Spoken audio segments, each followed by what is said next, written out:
She didn't look like she belonged. Her shoes were scuffed, her shirt wrinkled, and the violin she carried was wrapped in an old piece of cloth that looked more like a dish towel than a case. The grand marble foyer of Harmony Conservatory glimmered with polished ambition. Students in tailored blazers, silk ties, and sleek black heels. Then came the laughter. It started small, a whisper, a smirk, then it rolled like a wave. Did janitorial staff get lost, or is this some kind of charity audition? Someone tossed a plastic chair her way. Save the leather ones for real musicians. She said nothing. A tall boy with a smug smile shoved an out-of-tune practice violin into her hands. Here, let's hear what a supermarket cart sounds like. Still, silence. She didn't defend herself, didn't flinch. She just sat, feet firm on the floor, spine straight, chin lifted, and placed the violin beneath her chin. And then she played. By the third note, the room froze. The same mouths that laughed now hung open, fingers stilled, breaths caught. What they thought was noise turned out to be thunder, soft and stunning, breaking across the vaulted ceiling like lightning in velvet. The plastic chair might as well have been a throne. Her music didn't beg for respect. It demanded it. Back in the shadowed corner of the auditorium, amid a sea of polished performers and glittering instruments, sat Elena Harper, unassuming, unnoticed, unforgettable. Whispers buzzed like static through the auditorium. Students murmured about who might win the coveted solo spot in the International Showcase, a prize that could launch a career into the stratosphere. Amid the noise and nerves, Eleanor Harper sat alone. Her hands were folded neatly in her lap. Her violin case, aged and scratched from years of travel, rested at her feet. She wasn't here for applause or headlines. She was here for something quieter, something far more personal. Across the aisle, Professor Margaret Stein narrowed her eyes. Known for her ruthless standards and cutting remarks, she leaned toward her colleague, Dr. Lawrence Brooks. Her voice dipped in disdain. "Look at that one," she said, nodding toward the back row. "Bold of her to think that dress belongs under stage lights." Brooks smirked, not bothering to lower his voice. "What's next? Auditioning in a potato sack?" Their laughter cut through the hum of conversation. Heads turned, eyes followed. Pity bloomed in some glances. Others barely concealed their amusement.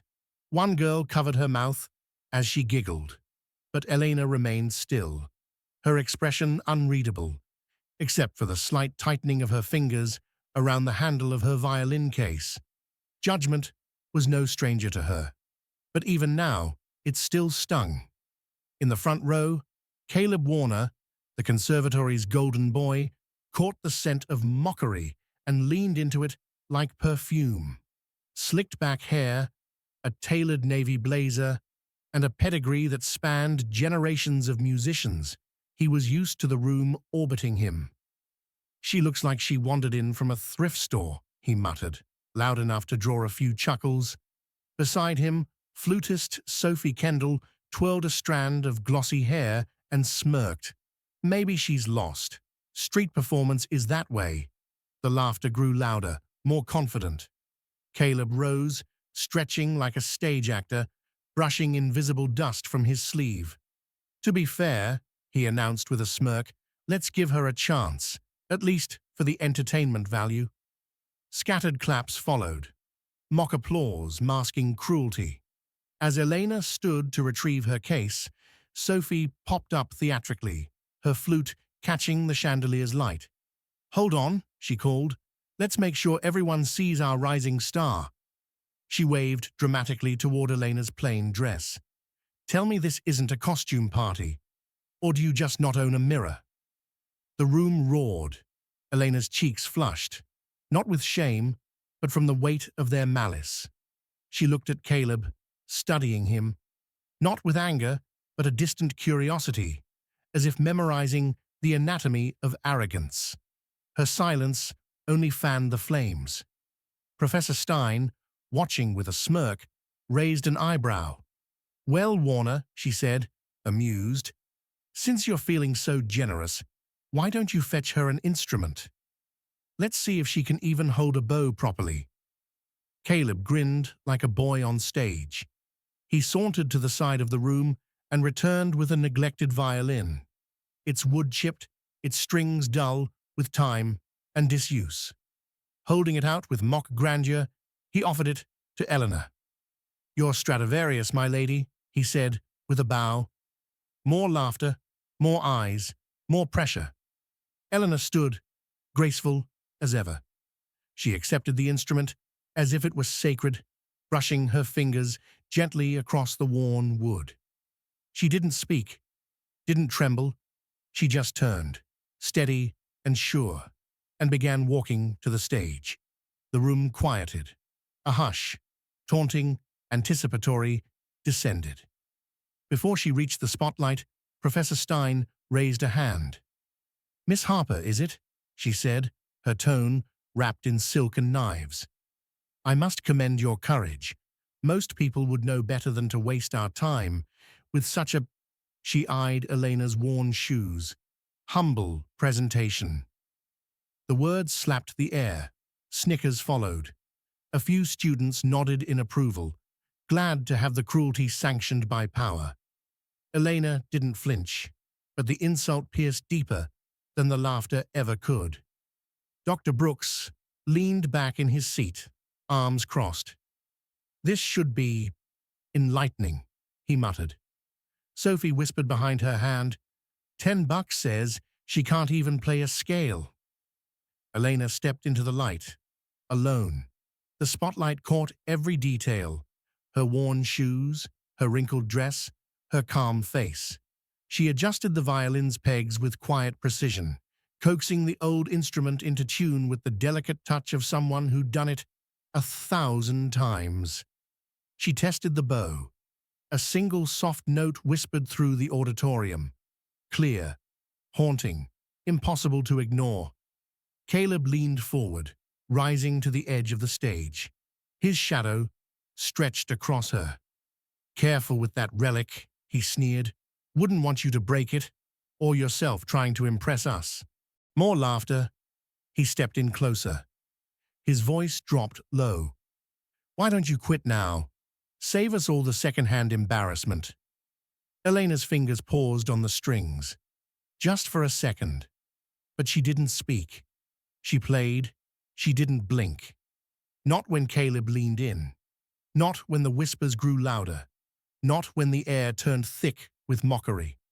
Her focus was a shield. Caleb scoffed from his seat. Beginner's luck. But Eleanor simply closed her eyes. The murmurs swelled again, daring her to falter.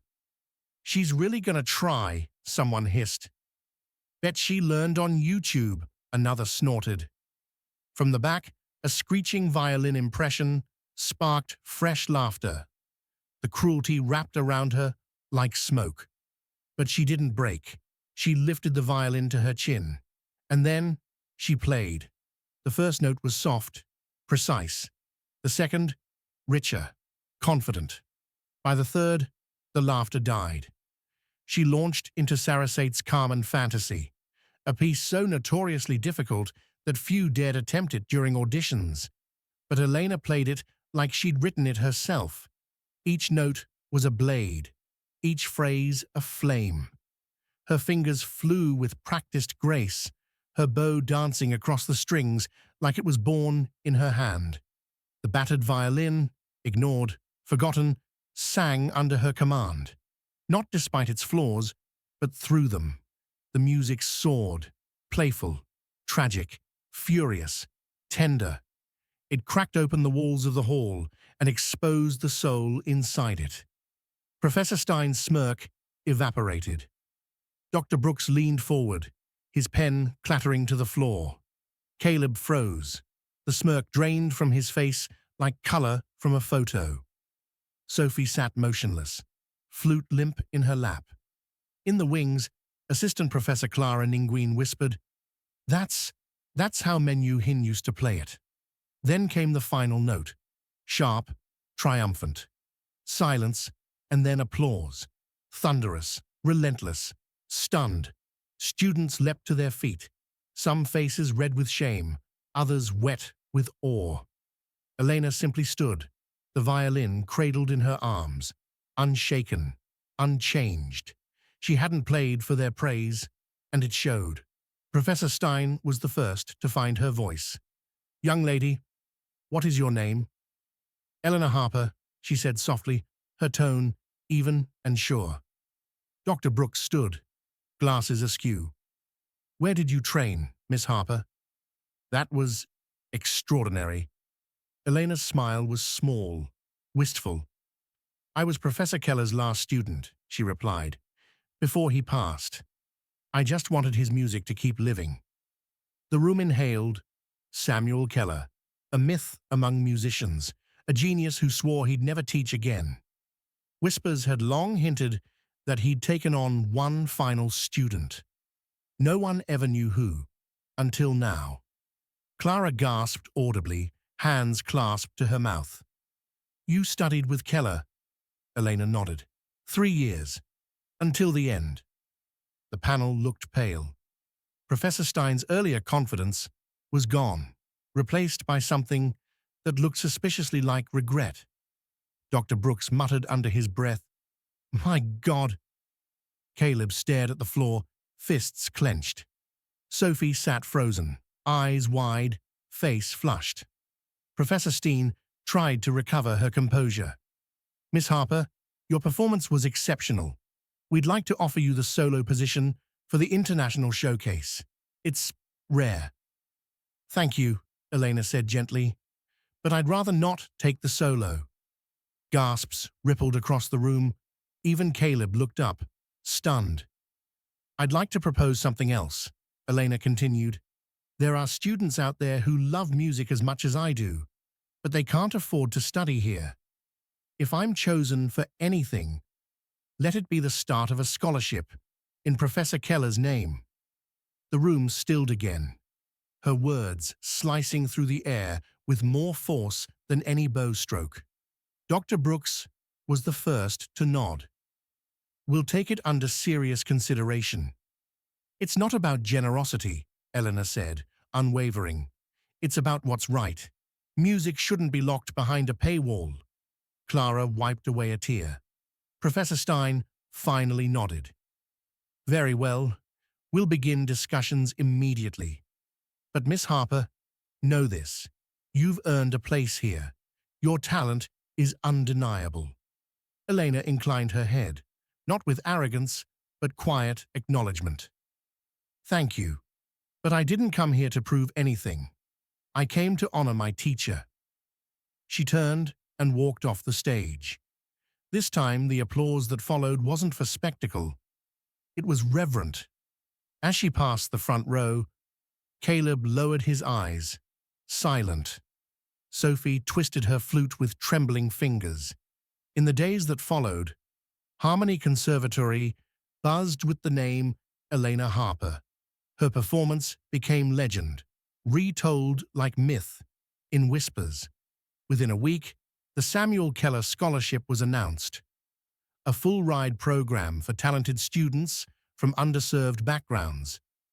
Elena's name was quietly attached, though she'd insisted it only honor Keller. As for those who mocked her, Caleb Warner was suspended for a semester. His offense, conduct unbecoming of a student of Harmony. He stood before the entire faculty, humiliated, as Professor Stein read his consequences aloud. "Your actions disgrace this institution," she said coldly. "Reflect. Learn Sophie Kendall's scholarship was placed under review." She sat silently during her ethics hearing, her voice gone. Even the professors weren't spared. Stein and Brooks issued public apologies, carefully worded, but sincere. Harmony Conservatory shifted. Not overnight, but it shifted. And everyone knew why. Elena never gave interviews, never accepted offers. She practiced quietly, attended classes, studied late, declined the spotlight. One evening, as she packed up her case, a timid student approached. "Eleanor," the girl said, "I was at the audition. I didn't laugh, but I didn't speak up either. I'm sorry." Elena smiled. "You're here now. That's what matters." The girl, Lily, nodded, gripping her sheet music like it meant everything. "What you did, it changed things." "I didn't do it for me," Elena said, slinging her violin over her shoulder. "I did it for him, and for anyone who's ever been told they don't belong." She stepped into the fading sun, and behind her, Lily overheard someone whisper, "She doesn't need the spotlight. She is the light." Elena never looked back. She didn't need their applause. She had already played the truth.